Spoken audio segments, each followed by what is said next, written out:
नमस्कार, आप देख रहे हैं आर्ट इंडिया न्यूज। आपके साथ मैं हूं मुस्कान नागदा। बढ़ते हैं आज की ताजा खबरों की ओर। संविधान बचाओ की बात कर रहे हैं, लेकिन वही भारतीय जनता पार्टी लगातार कॉमनवेल्थ कोड की बात कर रही है। आप कह रहे हैं कि हम एकता की बात कर रहे हैं, अनेकता की बात कर रहे हैं। वो कॉमनवेल्थ कोड गुजरात विधानसभा चुनाव में लेकर आ रहे हैं, इससे पहले उत्तराखंड विधानसभा चुनाव में लेकर आए। कितना बड़ा असर पड़ेगा आने वाले वक्त में? उनको जो करना है उनको करना है, हमें जो करना है हमें करना है। हमारा डायरेक्शन क्लियर है, उनका डायरेक्शन क्लियर है। हम जानते हैं हमें क्या करना है, किन किन लोगों की मदद करनी है, किन की रक्षा करनी है, हम जानते हैं। ठीक है, और हम अपना काम कर रहे हैं। सिद्धार्थ शर्मा, ये नहीं। सर, आप तमिलनाडु से शुरुआत करी और आप मध्य प्रदेश तक आ गए। लगभग काफी लंबा यात्रा का आपने तय कर ली है। सेंस क्या लगी है आपको इस यात्रा से? राहुल गांधी ने क्या जो है सोच आपको मिली है लोगों की? क्योंकि जब से आपने राहुल गांधी को मैंने बहुत सालों पहले छोड़ दिया है। सर, मेरा सवाल ये है कि इस मास कनेक्ट प्रोग्राम, राहुल गांधी आपके दिमाग में है, मेरे दिमाग में है ही नहीं। बात समझो।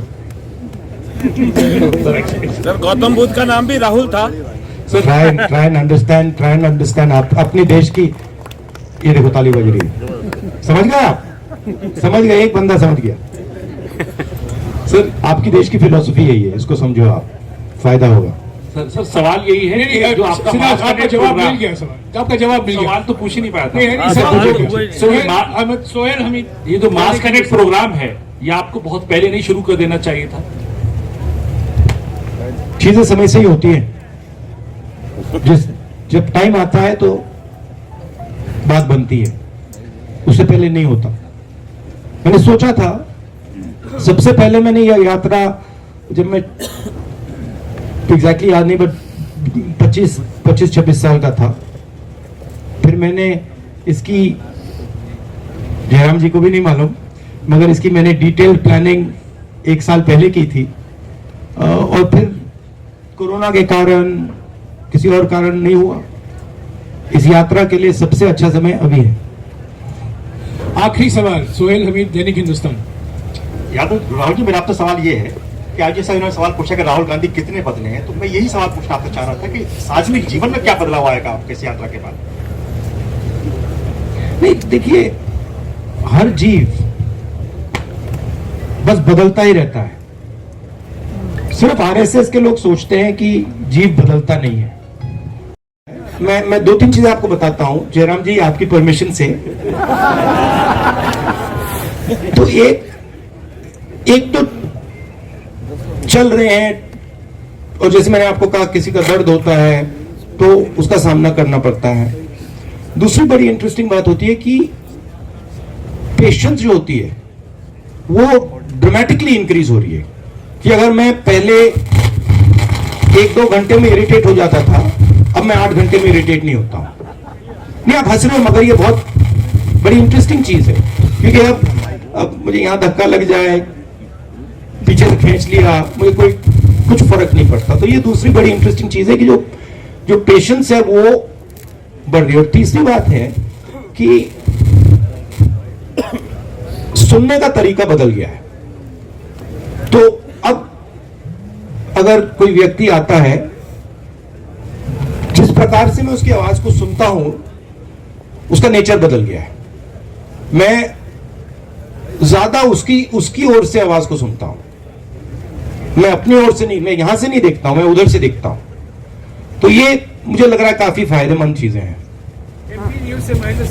हाँ, राहुल जी, मेरा सवाल ये था कि आपने 2 इश्यूज को रेज किया है भारत जोड़ो यात्रा के दौरान, महंगाई और बेरोजगारी।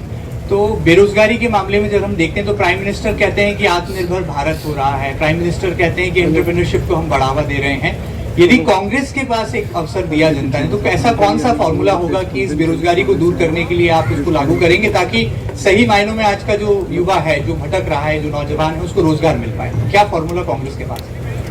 सबसे पहले ये जो बेरोजगारी है, इसका सबसे बड़ा कारण कंसंट्रेशन ऑफ वेल्थ, कि 3-4 लोगों के हाथ आपने हिंदुस्तान का पूरा धन डाल दिया है।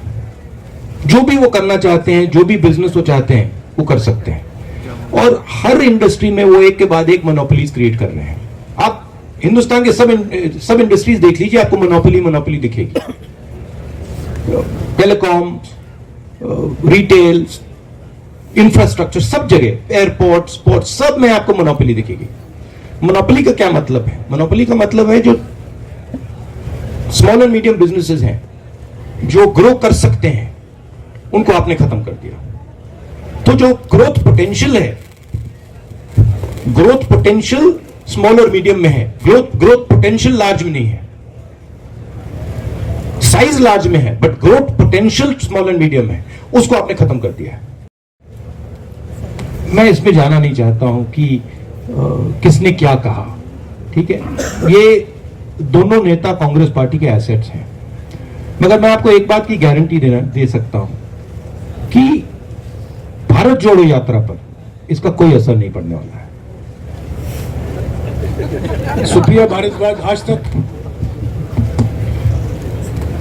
सर, मेरा सवाल ये है कि आपने जब भट्टा पॉल से शुरुआत करी थी, तब से जो है आप पे पर्सनल टैक्स होते जा रहे हैं। जब से भारत जोड़ो यात्रा शुरू हुई है, आप कह रहे हैं सब आए, पॉलिटिकल प्लेटफॉर्म नहीं है, हम तो पूरा भारत जोड़ने आए हैं।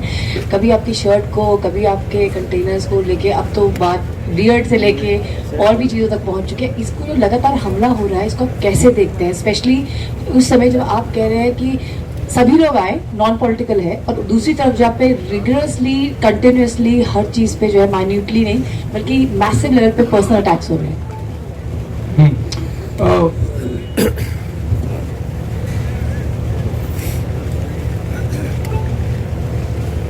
बीजेपी की प्रॉब्लम क्या है, मैं आपको बता देता हूं। प्रॉब्लम यह है,